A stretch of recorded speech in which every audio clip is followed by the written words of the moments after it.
Good evening friends and audience, কেমন আছেন সবাই? আশা করি ভালো আছেন। আমি ডক্টর আশিস মজুমদার আজকের সান্ধ্যকালীন অধিবেশনে আপনাদের সকলকে স্বাগত জানাচ্ছি। আমাদের আজকের যে লেসন সেটি হচ্ছে ইংলিশ ল্যাঙ্গুয়েজের একটি লেসন। এবং আপনারা জানেন ইংলিশ ল্যাঙ্গুয়েজে দুটো সাব ক্যাটাগরি থাকে, একটি হচ্ছে অ্যাপ্লাইড গ্রামার আর একটি হচ্ছে স্পিকিং ইংলিশ।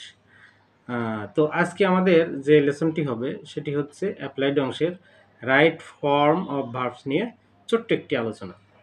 এবং আমি গত ক্লাসে বলেছিলাম যে রাইট ফর্ম অফ ভার্বস আমরা সাধারণত বই পুস্তকে লেখা দেখেছি 55 থেকে 60টি ফর্মুলা বা রুলস দেওয়া আছে। আমি সেখানে মাত্র 11টি রুল এখানে আপনাদের মধ্যে শেয়ার করব, যার ভিতরে সেই 55 বা 60টি সব রুলগুলো ইনবিল্ট করা আছে এবং এটি অনেক মানে ইফেক্টিভ ভাবে এটা কাজ করে থাকে।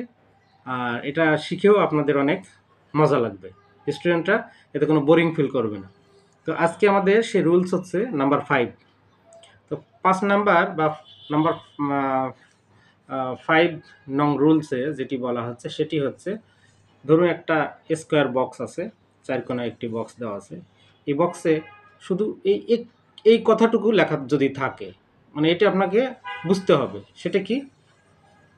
কোনো ডেফিনেশন দিতে গেলে কি বললাম, কোনো কিছুর ডেফিনেশন বা সংজ্ঞা যখন দেওয়া হয় সেই ক্ষেত্রে, অথবা কোনো একটি কাজ আপনি করেছেন বা করছেন কিন্তু আসলে আপনাকে দিয়ে সেটি অ্যাকচুয়ালি হচ্ছে না, এই কাজটি পিছন থেকে বা আড়াল থেকে কেউ করে দিচ্ছে, এই দুই ধরনের ক্ষেত্রে কি বললাম, কোনো কিছু ডেফিনেশন বা সংজ্ঞা দিতে হলে, অথবা কোনো কাজ কোনো ব্যক্তি সামনাসামনি না করে আড়াল থেকে করে দিলে, সেই সব ক্ষেত্রে আমরা যখন right form of verbs use করব তখন সেটি প্যাসিভ মোডে করতে হবে। কি বললাম?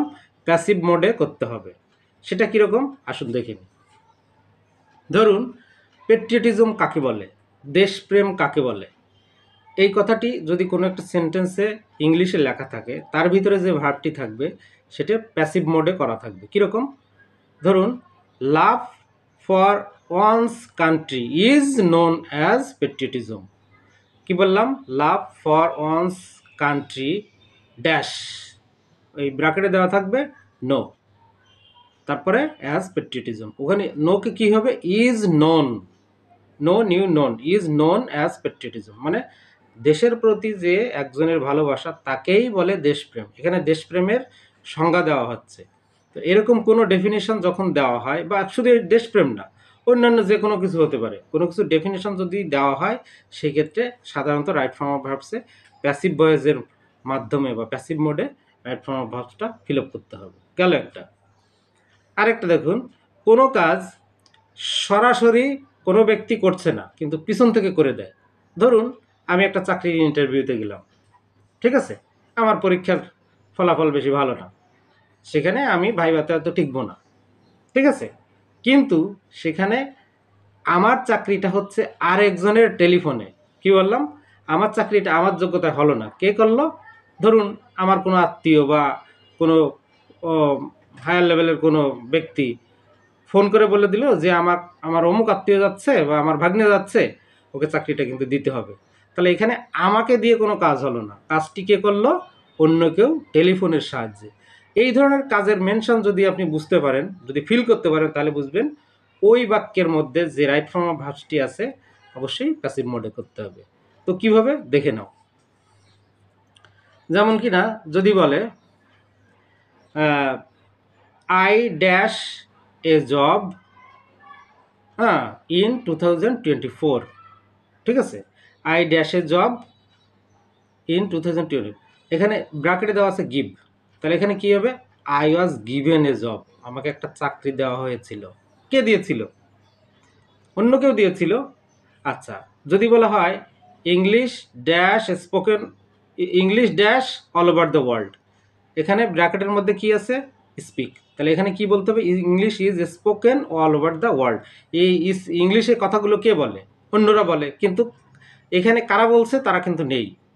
অর্থাৎ যখন কোনো সেন্টেন্সের সাবজেক্টকে গুরুত্ব না দিয়ে অবজেক্টকে গুরুত্ব দেওয়া হয়, যে কাজকে গুরুত্ব দেওয়া হয়, কর্তাকে গুরুত্ব না দিয়ে কর্মকে গুরুত্ব দেওয়া হয়, এইটা মনে রাখলেও হবে। তাহলে সেক্ষেত্রে কি করতে হবে, প্যাসিভ মোডে করতে হবে।